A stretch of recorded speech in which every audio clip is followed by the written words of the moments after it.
Lodge is a bed and breakfast. We have 4 rooms, and we serve, of course, breakfast is included with an overnight stay in the 4 rooms. We have 4 rooms upstairs.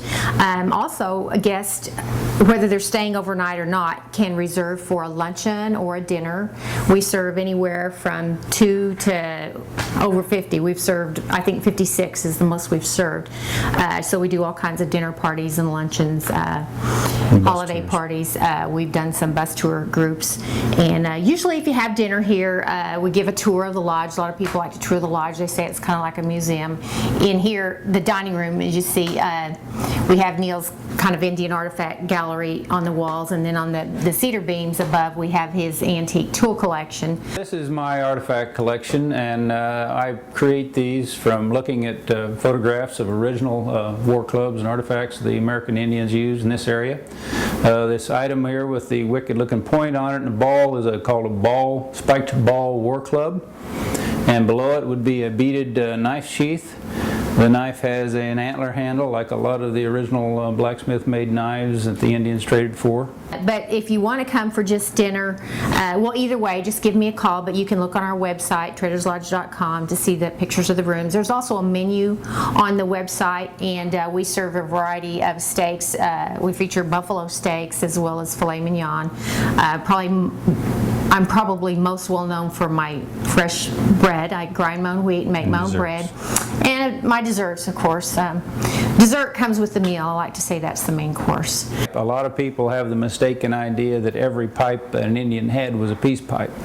But they, like smokers today, would smoke the pipes, or even the pipe tomahawk there you see in the right there has a pipe bowl in the back of it that they smoke personally. But the special calumets were kept for special occasions, maybe by a spiritual leader of the tribe, that was only brought out once or twice a year and for special ceremony. Well, a lot of people have only had buffalo hamburger, before. Oh, I had a buffalo hamburger. Well, it's nothing like the buffalo steak that we serve. The only cut that we serve is like the filet mignon of beef. It's buffalo tenderloin. Usually when people order that, when they come back, that's what they get. It's a little pricier, but most people think it's worth it. So this is our family room, or fireplace room we call it, and it features this moose chair. A friend of mine helped me build it. It features moose pommels on the armrest and elk antlers for the base. Other items over here are some powder horns that I've scrimshawed, some muzzle-loading guns that I've assembled from parts, and bowie knives that I've made from salvaged agricultural steel. I produce knives for reenactors who reenact everything from the French and Indian War through the Revolutionary War up to the fur trade, which is considered about 1820 to 1840 period, where they dress in the buckskins, and that's where I got into the brain tanning part of it also. Whether or not you're coming for overnight or dinner, you still need to call ahead and make reservations.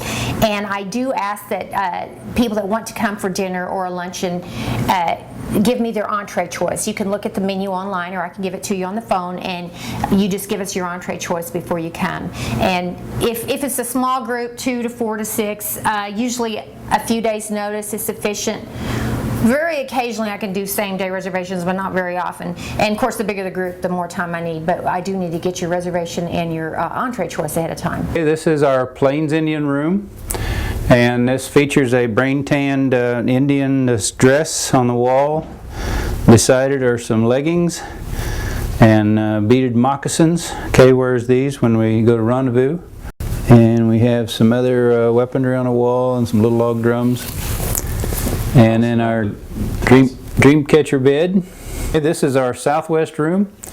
It's not only on the southwest corner of our home, but it's decorated in the theme of Taos and Santa Fe. The bed is made from Osage orange posts that had served their time in the ground, but we buffed them off and made a bedstead out of them.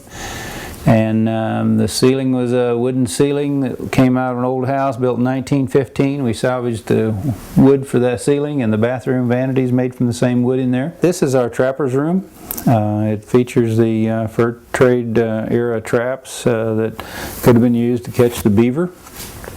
There's an old bearskin coat on the wall that probably was manufactured in Iowa about 1880s. A little cradle there that all of our children slept in. It was given to us by an elderly lady in La Crosse, Kansas.